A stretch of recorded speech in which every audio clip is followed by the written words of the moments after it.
Welcome to my speech, Licensing of the Paralegal. Hear ye, hear ye. The great paralegal debate is about to commence. To regulate or not to regulate? That is the question. It has come to the attention of the courts, state legislature, and the people that we must determine what would yield the ultimate outcome for the practice of the paralegal profession. Under the current regulations, a paralegal may voluntarily move forward with licensing, but some may wonder if there in fact should be a mandatory standards established for each state. Even though the intended purpose of the paralegal has been successful for the last 60 years, the dispute continues to be a significant factor in the subject matter of law.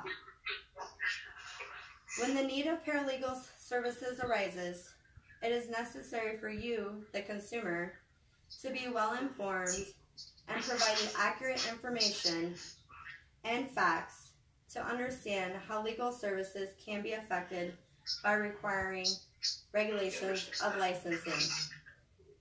As a student majoring in law, I felt as though this would be a prime opportunity to provide a glimpse into a topic that is very controversial, and by cultivating the community and the people, they may become an intricate part and process of the paralegal profession. The licensing of paralegals has been and will continue to be a hot-button topic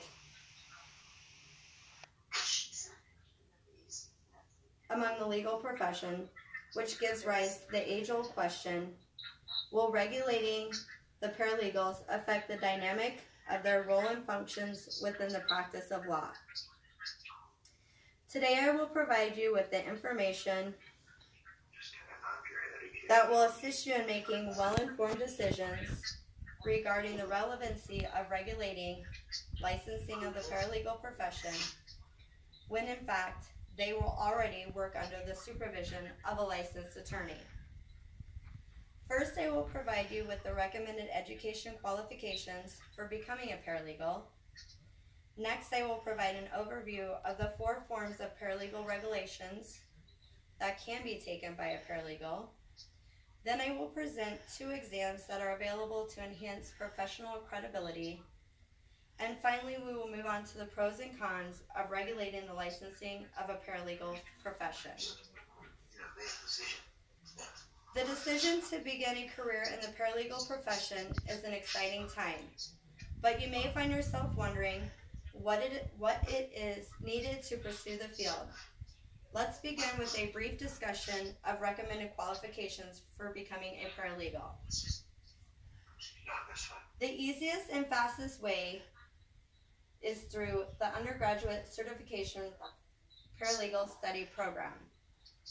With a desire to learn, along with a high school diploma or a GED, you are on your way to a new career.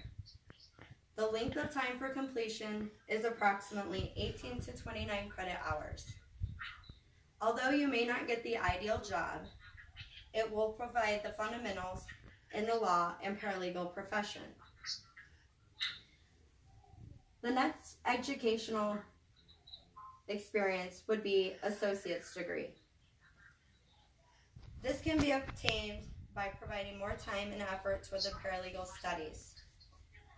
This degree will require core classes as well as more in-depth study of the paralegal profession and American legal system. The length of time for completion is approximately 2 years or 60 credit hours. Opportunities within law firms will be extended as you will have incorporated more verbal and written communications to better your abilities to interact with clients and attorneys.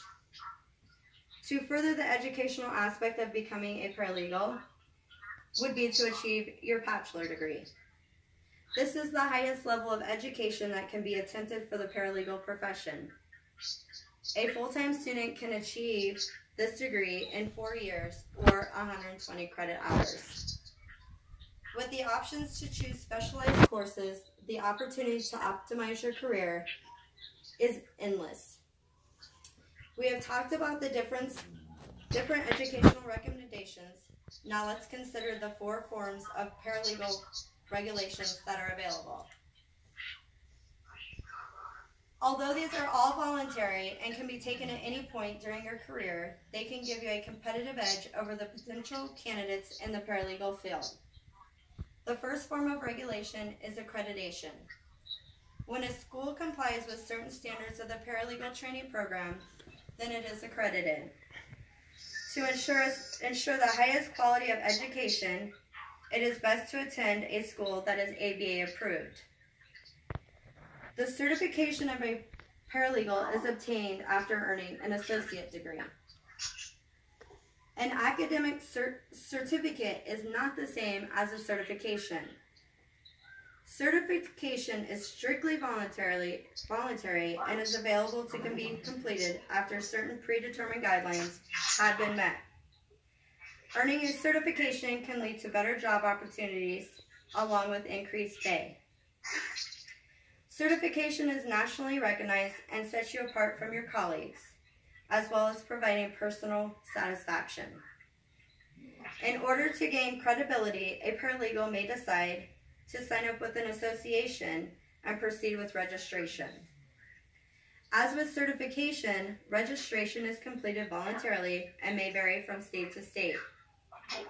The registration process entails filling out an application and paying a small fee to be part of that association. Last, the paralegal may decide to become licensed. There are three classifications that are the most debated topics: limited licensing, restricted licensing, and specialty licensing. Each classification of licensing is granted permission by a branch of government or an agency to operate in a certain way. Licensing allows non-attorney rights to perform, in limited capacity, certain jobs that are traditionally performed by attorneys. After providing the information regarding the 4 forms of regulations, let's now turn our attention to a few exams that allow paralegals to showcase their skills and commitment to the profession. The first exam is the Certified Paralegal Certification, also known as the CP. In order to be eligible to take this exam, there is a list of criteria that must be met prior to applying. The examination focuses on 5 different categories and cost is between $250 and $275. Another exam offered is the Paralegal Core Competency Exam, also known as PCCE. This exam also requirements must be met prior to applying. One distinct difference between the CP exam is that one is eligible to apply 2 months prior to graduating from a qualified paralegal program. This examination contains 125 multiple choice questions. The allotted time is 2.5 hours and costs between $215 and $250. There are additional exams that are available, but this is just an insight to the voluntary exams that paralegals have access to. Now that we have discussed some potential possibilities for exams, let's talk about the pros and cons of regulating licensing of a paralegal. So as you can see, we have 8 pros for 7 pros for licensing of a paralegal. The debate is they would gain greater respect from their attorneys, higher pay, enhanced work performance. They would be able to perform and provide additional services and access to legal services. There would be better advancement opportunities. Qualifications may create more trust within the eyes of our public. And state regulations would allow certain services to be added. As in, the paralegal may be able to do more than they currently are able to do under the supervision of a licensed attorney.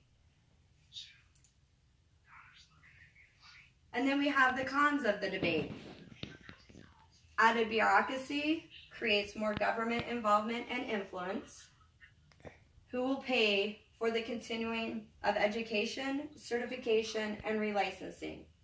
Will it be the paralegal? Will it be the law offices? Will it be the states? Or would it be the government? Then we have a paralegal that would need to have malpractice insurance along with professional liability insurance, which is not currently required. We could also face the market to be driven down with pay. We ask ourselves, would it change the dynamics of the paralegal-attorney relationship? And along with that, would it change the dynamic of the paralegal and the client relationship? And again, it's unnecessary because the paralegal is already working under the supervision of a licensed attorney.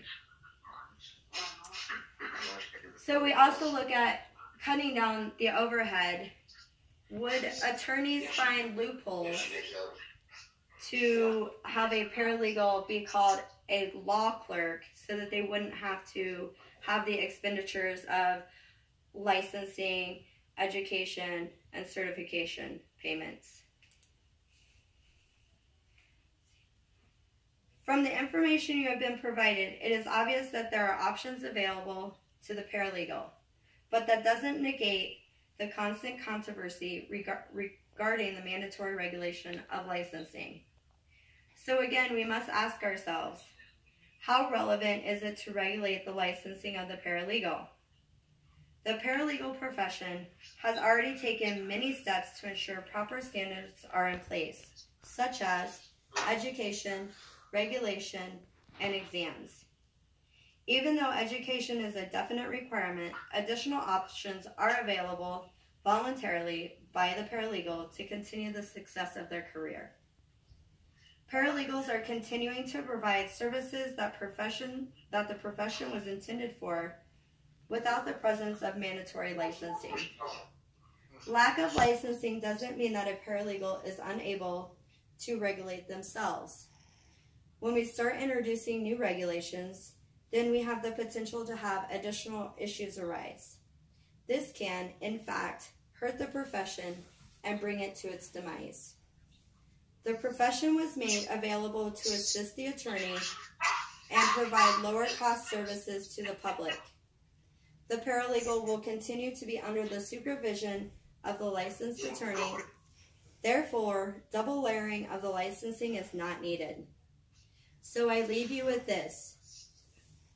And this is a quote from Stasky. If there is no serious risk to the consumer, even when non-lawyer services is poor, then a state may conclude that the activities should be unregulated. Thank you.